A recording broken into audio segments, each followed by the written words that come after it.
Don't forget to subscribe and leave a comment on this video saying I subscribed. Let's get into it.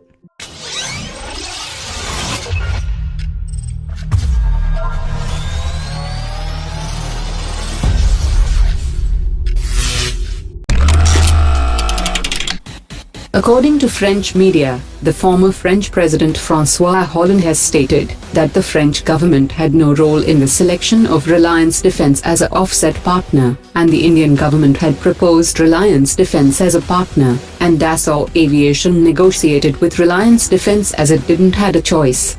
Meanwhile, Dassault Aviation has rejected the claims made by the former French president, and said that it was Dassault Aviation who selected Reliance Defence, and the Indian government had no role in selection of partners. It also clarified that the Rafale deal was a contract between the Indian and the French governments, and there was a separate contract in which Dassault Aviation had committed to offset obligations in India, equivalent to 50% of the value of the purchase.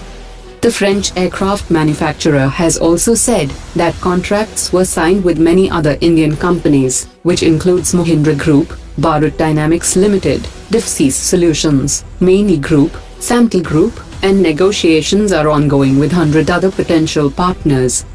The French government has issued a statement that it was not involved in the choice of Indian industrial partners for the multi-billion-dollar Rafale fighter jet deal, and the French companies have the full freedom to select Indian partners for the deal, and it was Dassault Aviation that made the decision to partner with Reliance Defence and many other Indian companies. The Indian Ministry of Defence has said that the statement of the former French president is being verified, and both the Indian and the French government had no role in the commercial decision. Top officials in the Indian security establishment are tracking the developments after US imposed sanctions on China for buying Russian Su-35 fighter jets and S400 system. The officials have said that there has been an understanding between the two countries, and the US law should not come in the way of the Indian S400 deal. The deal is expected to be signed during the visit of the Russian president to India, and delivery of the systems can start by 2020.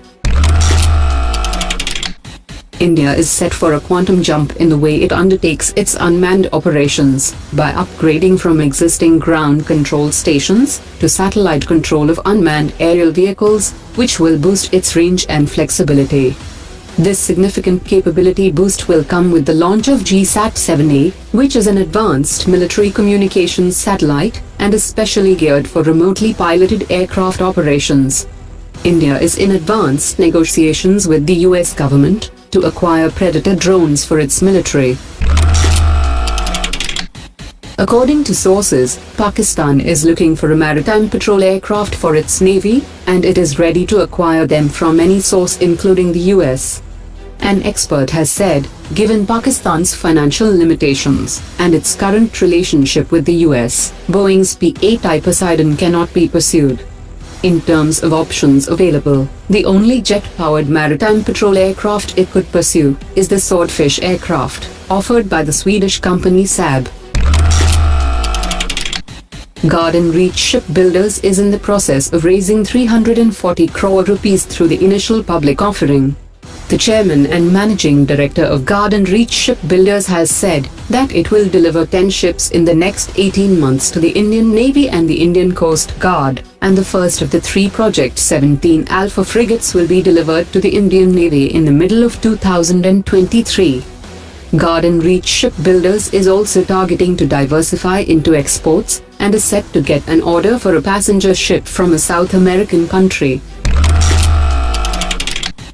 According to latest reports, the Ministry of Defence has proposed to allow the military diplomats posted in embassies and high commissions based in New Delhi to visit the border areas. A senior official has clarified that the decision will apply only to military diplomats belonging to friendly countries. These military diplomats will not only visit the 14 Corps headquarters, but also some locations close to the border with China and Pakistan. The Secretary-General of United Nations will visit India on October 1st, and one of the highlights of his 3-day visit will be the inauguration of the UN House in New Delhi.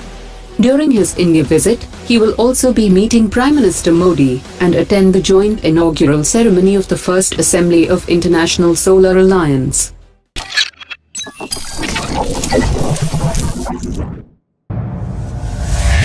Omar dropped it.